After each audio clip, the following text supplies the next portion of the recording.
এক বা দুইবার না, পুতিনকে অন্তত 5 থেকে 7 বার হত্যার চেষ্টা করা হয়েছে। তবে প্রতিবারই পুতিন নামক ঘুঘুটা ফাঁদ ছিঁড়ে বেরিয়ে গেছে। শুধু ভাগ্যের জোরে না, পুতিন বারবার বেঁচে যায় একটাই কারণে, সেটা হলো FSO। এটা এমন একটা সংস্থা যার কাজ হলো যে কোনো মূল্যে পুতিনকে রক্ষা করা।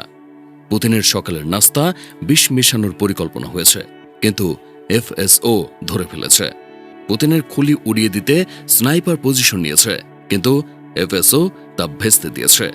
পুতিনের গাড়ি বহরের পাশে রিমোট কন্ট্রোল বোমা বিস্ফোরিত হয়েছে, কিন্তু FSO সদস্যরা জীবন বাজি রেখে পুতিনকে বাঁচিয়েছে। সিনেমাকেও হার মানিয়ে দেওয়া এই সংস্থায় কাজ করতে হলে শুধু যোগ্যতা থাকলেই হয় না, পুতিনের প্রতি ব্যাপক আনুগত্যও থাকা লাগে। কারো 3 পূর্বপুরুষের রক্তেও বিদ্রোহের বীজ থাকলে তাকে FSOতে নেওয়া হয় না। কারণ একটাই, পুতিন তার আশেপাশে কোনো বিশ্বাসঘাতকের বংশধরকে রাখতে চান না।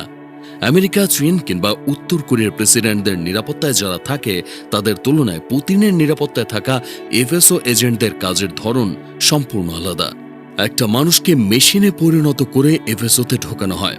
ক্যাপসুলের এই ভিডিওতে পুতিনের নিরাপত্তায় থাকা FSO এজেন্টদের যোগ্যতা, ক্ষমতা, নিয়োগ প্রক্রিয়া, বেতন ও মেধা সম্পর্কে বিস্তারিত তুলে ধরা হবে। Earthquake storms have rattled cities from Chile to Japan and deep beneath the sea. Russian ভাষায় FSO এর পূর্ণ রূপ হল ফেডারাল নায়া স্লুজভা ওক্রানি। FSO ঠিক কত বড়, মানে তারা সংখ্যায় কত, তার সঠিক হিসাব কেউ জানে না। কারণ পুতিনের বিশ্বাস হল প্রাইভেসি ইজ পাওয়ার। তবে বিভিন্ন হিসাব বলছে এদের সদস্য সংখ্যা 20,000 থেকে 50,000। FSO মানে শুধু শটগান নিয়ে দাঁড়িয়ে থাকার রক্ষী নয়, এদের হাতে এমন ক্ষমতা আছে যা রাশিয়ার অন্য কোনো সংস্থার নেই। FSO চাইলে আদালতের অনুমতি ছাড়াই তল্লাশি চালাতে পারে, যে কারো উপর গোপনে নজরদারি করতে পারে, গ্রেপ্তার করতে পারে, এমনকি রাশিয়ার অন্য যে কোনো সরকারি সংস্থাকে কমান্ড করতে পারে। আর সবচেয়ে ভয়ঙ্কর কথা, FSOর হাতে থাকে চেগেত তথা রাশিয়ার সেই কুখ্যাত পারমাণবিক ব্রিফকেস। এই ব্রিফকেস দিয়েই একটা পারমাণবিক যুদ্ধের নির্দেশ দেওয়া যায়। এই ব্রিফকেস সব সময় পুতিনের সঙ্গে থাকে, যা একজন FSO কর্মকর্তা বহন করে।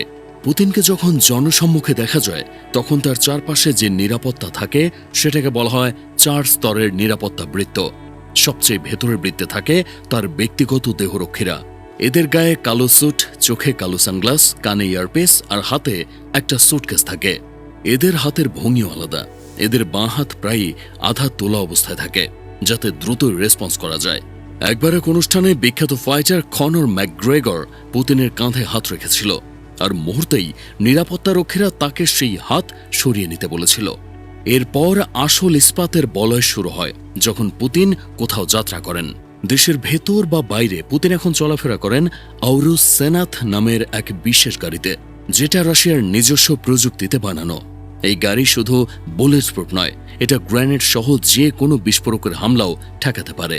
এর ভেতরে আছে জরুরি অক্সিজেন সরবরাহ, আগুন নেভানোর ব্যবস্থা আর উন্নত যোগাযোগ ব্যবস্থা।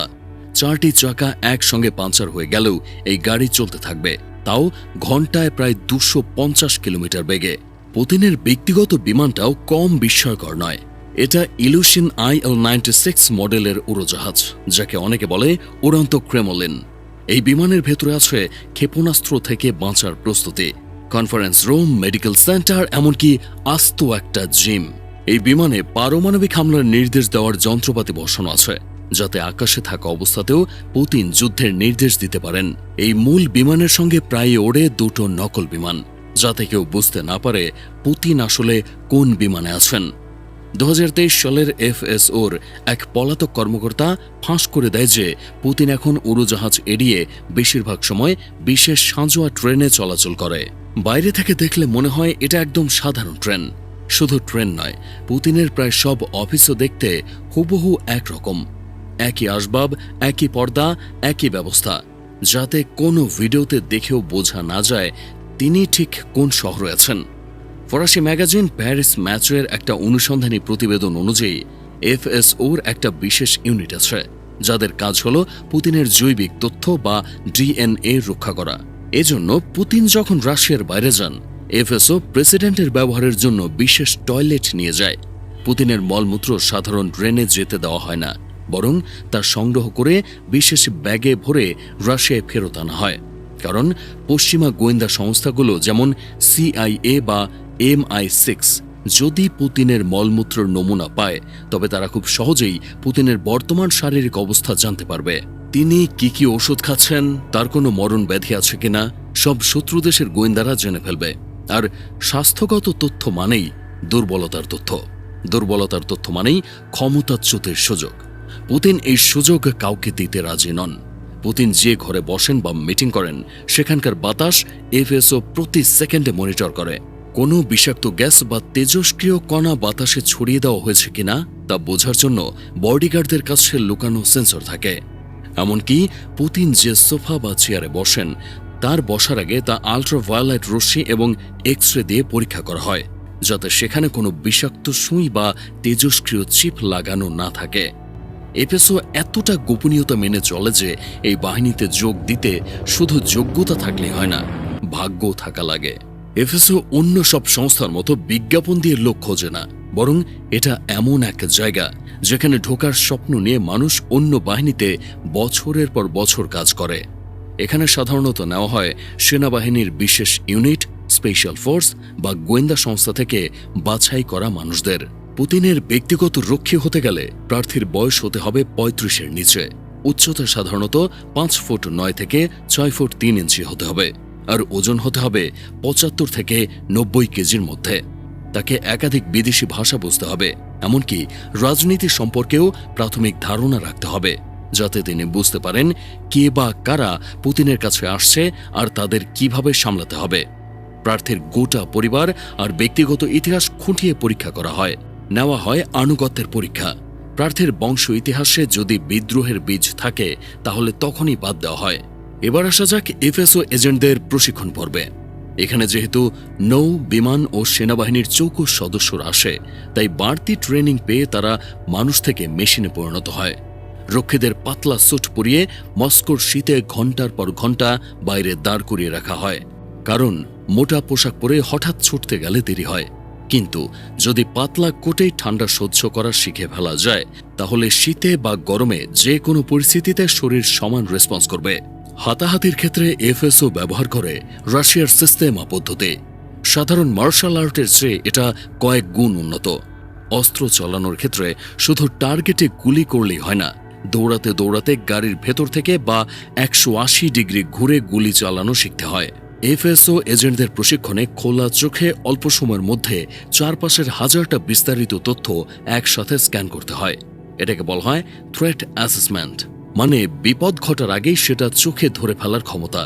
আপনি যদি পুতিনের কোনো পাবলিক প্লেসের ভিডিও দেখেন তাহলে দেখবেন তার বডিগার্ডদের চোখ অন্যদের চেয়ে অস্বাভাবিক রকমের অস্থির। কারো হাত কি পকেটে, কারো চোখ কি অস্বাভাবিক দিকে, কেউ কি একটু বেশি নার্ভাস, এর কোনো কিছুই তাদের চোখ এড়ায় না। সবচেয়ে গুরুত্বপূর্ণ প্রশিক্ষণটা হয় মাঠে। পুতিন সেখানে পৌঁছানোর প্রায় 1 মাস আগে। পুতিন যে শহরে যাবেন সেই শহরে আগে ভাগে পৌঁছে যায় FSOর একটা দল। তারা হোটেলের প্রতিটি ঘর তন্ন তন্ন করে পরীক্ষা করে। ঘরের ভেন্টিলেশন থেকে শুরু করে পানির পাইপ পর্যন্ত পরীক্ষা হয়। হোটেলের সমস্ত ব্যবহারযোগ্য জিনিস, সাবান থেকে পানীয় জল পর্যন্ত সবকিছু সরিয়ে ক্রেমলিন অনুমোদিত সরঞ্জাম আনা হয়। পুতিনের গাড়ি যে পথে যাবে সেই পথের প্রতিটি বাঁক, প্রতিটি ছাদ, প্রতিটি জানালা আগে থেকে চিহ্নিত করে রাখা হয়। শুধু তাই নয়, FSOর IT দল সেখানে জ্যামার বসায়, যাতে কেউ রেডিও সিগন্যাল দিয়ে দূর থেকে কোনো বিস্ফোরক চালু করতে না পারে। পুতিনকে মারার জন্য সরাসরি গুলির চেয়েও বড় হুমকি হলো বিষ, কারণ বিষ নীরবে কাজ করে, বিষ কোনো শব্দ করে না। তাছাড়া রাশিয়ার ইতিহাসে বিষ প্রয়োগে মানুষ হত্যার কুখ্যাত ঐতিহ্য আছে। সের্গেই স্ক্রিপাল, পল ভোয়েলান, আলেকজান্ডার লিথভিনেঙ্কো এই বিশ্বাসঘাতকদের পুতিন বিষ প্রয়োগের মাধ্যমে দুনিয়া থেকে সরিয়ে দিয়েছে বলে অভিযোগ আছে। এখন পুতিনের শত্রু যদি পুতিনের পয়জন ফর্মুলা দিয়ে ক্ষতি করার চেষ্টা করে, এজন্য পুতিনের রান্নাঘরের কর্মীরাও নজরদারির বাইরে নয়। পুতিনের রাঁধুনিরা সাধারণ মানুষ নন, তাদের মিলিটারি র্যাঙ্ক আছে। রান্না করা খাবার পুতিনের কাছে পৌঁছানোর আগে বিষের পরীক্ষাগারে রাসায়নিক পরীক্ষা হয়।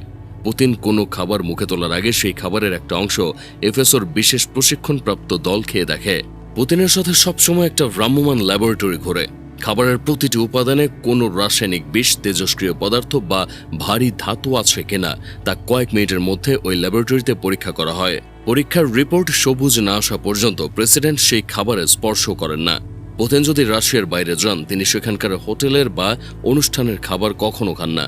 এফএসওর সাথে সব সময় বিশেষ রান্নার দল ঘোরে। তারা নিজেদের সাথে করে রাশিয়ার গোপন খামার থেকে উৎপাদিত শাকসবজি, মাংস এবং পানি বহন করে। এমনকি পুতিনের জন্য রান্নার হাঁড়ি, পাতিল এবং চুলাও মস্কো থেকে বিশেষ বিমানে করে আনা হয়।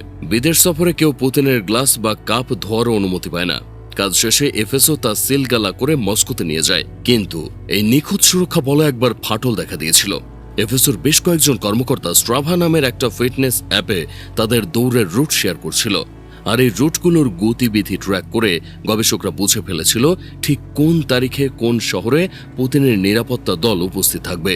পৃথিবীর সবচেয়ে কঠোর নিরাপত্তা ব্যবস্থা একটা ফিটনেস অ্যাপের কাছে হেরে গিয়েছিল। এরপর থেকে পুতিনের নিরাপত্তা আরও জোরদার করা হয়েছে।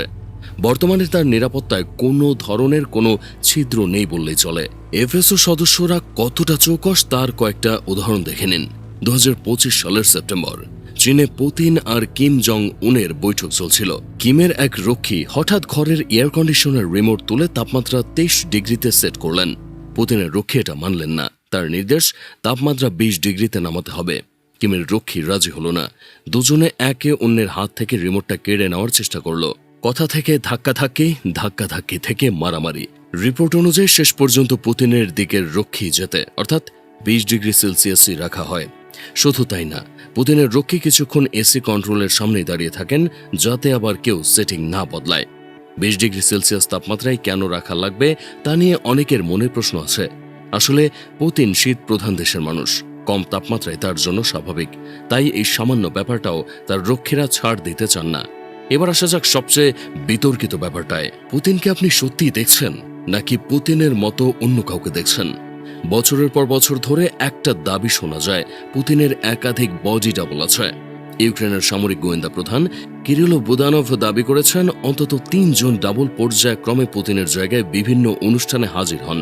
এমনকি এমন দাবিও করা হয় যে এই ডাবলরা প্লাস্টিক সার্জারি করে পুতিনের চেহারার মতো হয়েছেন। জাপানি গবেষকরা 2023 সালে ফেসিয়াল রিকগনিশন প্রযুক্তি ব্যবহার করে একটা বিশ্লেষণ করেন। তারা দাবি করেন 2022 সালের ডিসেম্বরে ক্রিমিয়ান ব্রিজে পুতিন আর 2023 সালের মার্চে মারিউপোলে পুতিনের মিল মাত্র 40%। কিন্তু রয়টার্স, ফ্রান্স 24, স্পোর্টস সহ একাধিক আন্তর্জাতিক ফ্যাক্ট চেকিং সংস্থা এই বডি ডাবলের ব্যাপারটাকে নিছক গুজব বলে উড়িয়ে দিয়েছে। তাহলে কি পুতিনের বডি ডাবল নেই? এর উত্তর পুতিন ও তার কাছের মানুষ ছাড়া কেউ জানে না। শেষ করা যাক এফএসও এজেন্টদের বেতন দিয়ে। এই ব্যাপারটা গোপন রাখা হলেও অনেকে দাবি করেন এফএসও কর্মকর্তারা সাধারণ সেনা বা পুলিশের চেয়ে অনেক বেশি বেতন পান।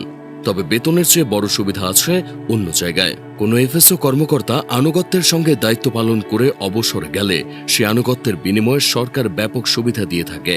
মস্কোর ঠিক বাইরে রুভলিভকা নামের এক এলাকা আছে, যেখানে জমির দাম আকাশ ছোঁয়া। পুতিনের বিশ্বস্ত দেহরক্ষীদের এই দামি এলাকায় জমি উপহার দেওয়া হয়। শুধু তাই না, রাশিয়ার বড় বড় তেল, গ্যাস ও অস্ত্র সম্পর্কিত সংস্থায় উঁচু পদে বসানো হয়। এতে একটা লাভ আছে। কোনো কর্মকর্তাকে যদি বিদেশি শত্রু অর্থের লোভ দেখিয়ে পুতিনের ক্ষতি করতে বলে, তাহলে সে রাজি হবে না, কারণ অবসরের পর সে অগাধ সম্পদ তো পাচ্ছেই। এর সবচেয়ে বড় উদাহরণ হলো ভিক্টর জোলোতভ। একসময় তিনি পুতিনের আগের প্রেসিডেন্ট বরিস ইয়েলৎসিনের দেহরক্ষী ছিলেন। তারপর সেন্ট পিটার্সবার্গের মেয়রের রক্ষী হন, আর সেখানেই পরিচয় পুতিনের সঙ্গে। পুতিন প্রেসিডেন্ট হওয়ার পর জোলোতভ হয়ে ওঠেন তার ব্যক্তিগত নিরাপত্তার প্রধান। 2016 সালে পুতিন তাকে বসিয়ে দেন রাশিয়ার বিশাল ন্যাশনাল গার্ড বাহিনী রোসগভর্দিয়ার প্রধানের পদে। এই বাহিনীর কাজ হলো রাশিয়ার ভেতর কোনো অভ্যুত্থান হলে তা দমন করা। এভাবে শুধুমাত্র আনুগত্যের কারণে একজন সাবেক দেহরক্ষী হয়ে গেলেন গোটা একটা সেনাবাহিনীর অধিপতি। আরেকটা উদাহরণ নিন, ইয়েভগেনি জেনিচেভ ছিলেন পুতিনের একজন দেহরক্ষী। তাকে 2016 সালে কালিনিনগ্রাদ অঞ্চলের গভর্নর করা হয়েছিল, কিন্তু তিনি মাত্র 70 দিনের মতো সেই পদে ছিলেন। এরপর তিনি হন এফএসবি এর উপপরিচালক, তারপর মন্ত্রী হন। তবে 2021 সালে তিনি প্রাণ হারান। একজন সাধারণ দেহরক্ষী লয়ালিটির প্রমাণ দিয়ে বড় বড় পোস্টে বসেছে, এমন উদাহরণ রাশিয়া ছাড়া অন্য কোথাও দেখা যায় না। পুতিন ক্ষমতায় বসেছিলেন সেই 1999 সালে। এরপর 27টি বছর কেটে গেছে। তার শত্রু বেড়েছে, বিপদও বেড়েছে। তবে এফএসও যতদিন আছে পুতিন হয়তো ততদিন নিরাপদ, নাকি দুর্ভেদ্য এই দেয়ালটাও একদিন ভেদ হয়ে যাবে? আপনার মতামত জানান। ভিডিওটি ভালো লাগলে লাইক ও সাবস্ক্রাইব করে ক্যাপসুলের সঙ্গেই থাকুন।